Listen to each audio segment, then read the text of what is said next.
Eita, Jesus.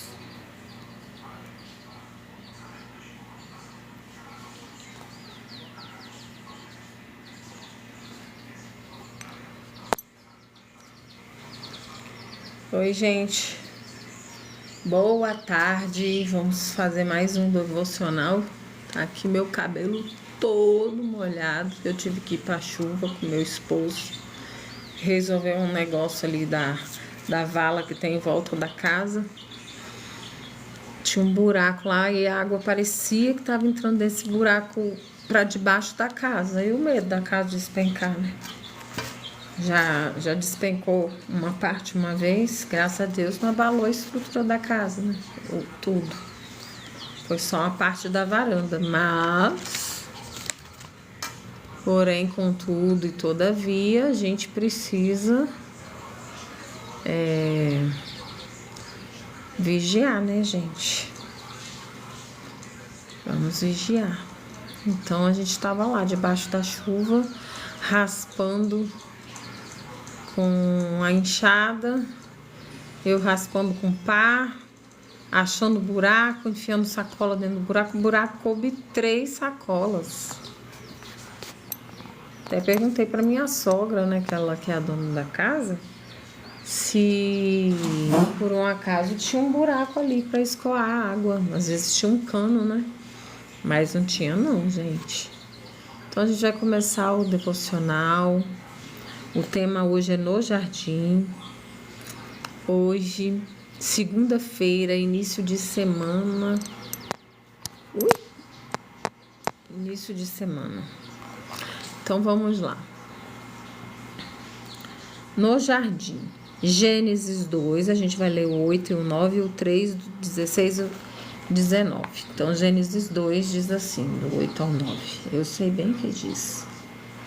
Plantou o Senhor Deus um jardim no Éden, ao oriente, e pôs ali o homem que havia formado. E o Senhor Deus fez brotar da terra toda árvore agradável à vista e boa para comer, e também a árvore da vida no meio do jardim e a árvore do conhecimento do bem e do mal. Até aí. E agora a gente vai ler o 3, 16. E a mulher disse: multiplicarei sobremaneira tuas dores em tua gravidez, com dor dará à luz filhos, e teu desejo será para teu marido, e ele te governará. E a Adão disse: porquanto obedeceste à voz da tua mulher, e comeste da árvore que te mandei, dizendo: não comerás dela. Maldita será a terra por tua causa, com dor comerás dela todos os dias da sua vida, espinhos e abrolhos. Ela te produzirá e comerás ervas do campo. Com o suor do teu rosto comerás o pão, até que tornes a terra, porque dela fostes tomado, pois és pó, e ao pó tornarás. A gente sabe que esse texto aqui, ele tá contando ali qual foi os desígnios, né? No 2, 8, 9, tá falando o que Deus deixou ali para o homem e para a mulher usufruir, que ele plantou um jardim no Éden, no Oriente, ali onde ele tinha formado o homem, e fez brotar da terra toda árvore agradável à vista e boa para comer, e também a árvore da vida no meio do jardim e a árvore do conhecimento do bem e do mal. Então eles não podiam comer o fruto da árvore do conhecimento do bem e do mal.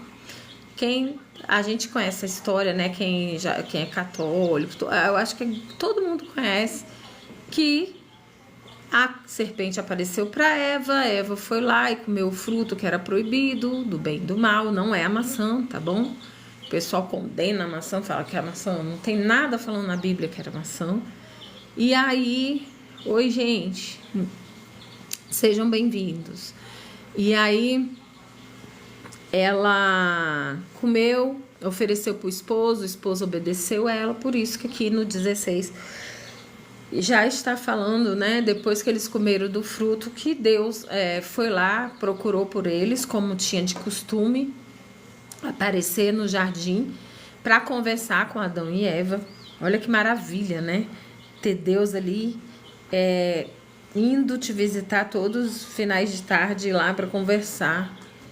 E aí ele viu que eles tinham se escondido. Filho, pega um copo com água para mim, por favor, devagar, por causa do Gotinha. E a mulher, aqui tá chovendo, gente, então o Gotinha, quem não sabe quem é o Gotinha, um pintinho que foi rejeitado pela galinha e veio parar aqui no nosso quintal, galinha da vizinha, sabe? E aí a galinha não aceitou, e aí a gente tá criando ele. Quando ele tiver maiorzinho, se for o caso, a gente devolve, né? Porque ela não liga muito não, se o gavião pegar, enfim, cria solto. E aí minha sogra pegou e eu virei a mãe dele. Então tá chovendo e ele tá aqui dentro de casa. Uma gracinha. E como ele não para na caixa mais, porque ele já aprendeu a voar um pouquinho, ele tá solto aqui, mas a gente mal cuidado para não pisar em cima.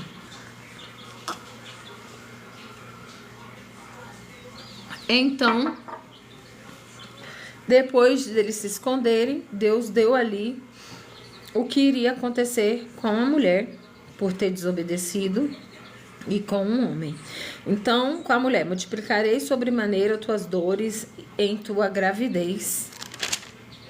Com dor darás à luz filhos, e teu desejo será para teu marido, e ele te governará. E Adão disse: porquanto obedeceste à voz da tua mulher e comeste a árvore que te mandei, dizendo: não comerás dela, maldita será a terra por tua causa, com dor comerás dela todos os dias da tua vida. E os demais que eu já li. Então, o texto hoje destacou o 2:8, diz: o Senhor Deus plantou o jardim do Éden, no Éden, e ali colocou, olha gente, tô suja de lama, viu? Vou ter que passar aqui que eu vou pra academia e depois ainda tô manchada da lama de tanto que eu mexi na lama pra poder descoisar o buraco lá. E ali colocou o homem que havia criado. Meu pai amava estar ao ar livre com a criação de Deus, acampar, pescar e colecionar pedras. Ele gostava de trabalhar em seu quintal e jardim. Dava muito trabalho. Passava horas podando, capinando, plantando sementes e flores, arrancando ervas daninhas, cortando a grama e regando o jardim. Os resultados valiam a pena. Gramado, ajardinado, tomates saborosos e lindas rosas da paz. Todos os anos ele podava as roseiras rentes ao solo, e elas cresciam preenchendo os sentidos com fragrância e beleza. Em Gênesis lemos sobre o jardim do Éden, onde Adão e Eva viveram, prosperaram e caminharam com Deus. Ali, Deus fez brotar do solo árvores de todas as espécies, árvores lindas que produziam frutos deliciosos. Gênesis 2:9. Imagino que aquele jardim perfeito também tinha flores lindas e perfumadas, talvez até mesmo rosas sem espinhos. Após a rebelião de Adão e Eva contra Deus, eles foram expulsos do jardim e precisaram plantar e cuidar do seu próprio jardim, o que significava capinar terreno duro, lutar com os espinhos e outros desafios. No entanto, Deus continuou a prover para eles, lá no versículo 21. E o Senhor não deixou a humanidade sem a beleza da criação para nos atrair a Ele. Romanos 1:20. As flores no jardim nos lembram do contínuo amor de Deus e da promessa de uma nova criação. Símbolos de esperança e conforto. Essa é a maior verdade, sabe? Porque a gente que mora aqui no sítio, a gente tá morando no sítio fez 4 meses agora, dia 18. E eu vivo falando, né, quando eu gravo os vídeos aqui do sítio, o quanto a natureza nos remete a Deus. Muito mesmo. A natureza nos remete a Deus o tempo inteiro. A gente olha para as flores e as flores são perfeitas, lindíssimas. A gente olha para os passarinhos. Os passarinhos são perfeitos, coloridos, de vários tipos, de várias espécies, de várias cores. E o Senhor, Ele faz isso, né? A criação de Deus faz a gente lembrar de tanto que Deus é maravilhoso, do tanto que Deus é poderoso, o tanto que a natureza nos achega a Deus com a sua grandiosidade. Então, a sua criação convidou a louvar o Criador?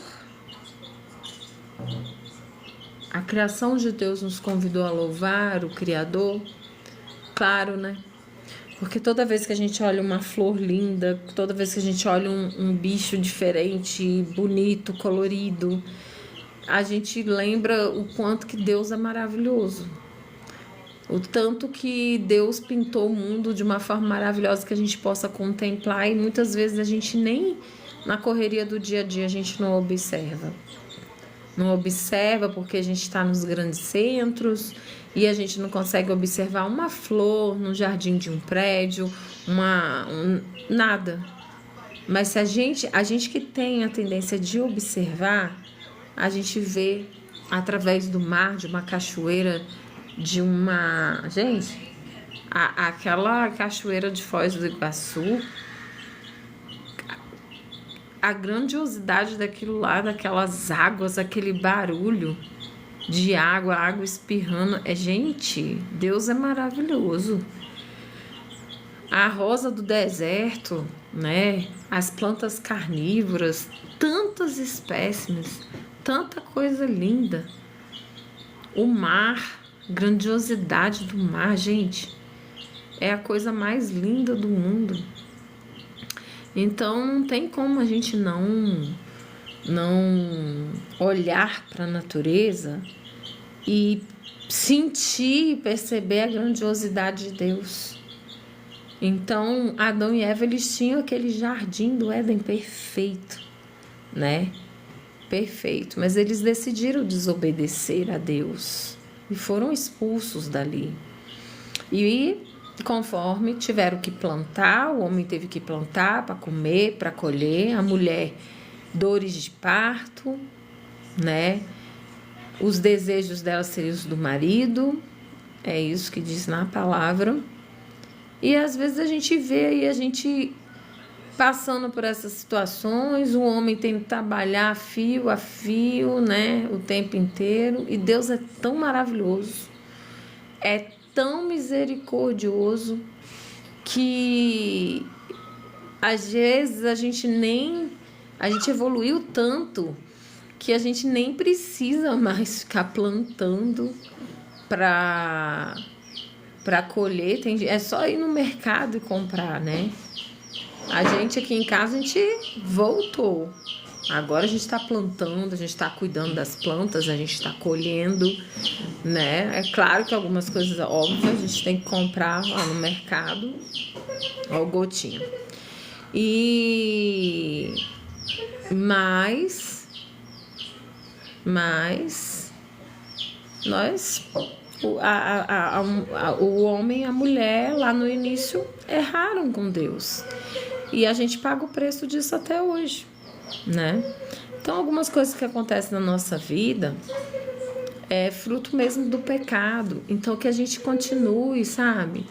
Buscando a Deus e querendo, né, conhecer a palavra, para que a gente venha acertar mais o nosso caminho, a direção, que a gente venha confiar mais em Deus, né?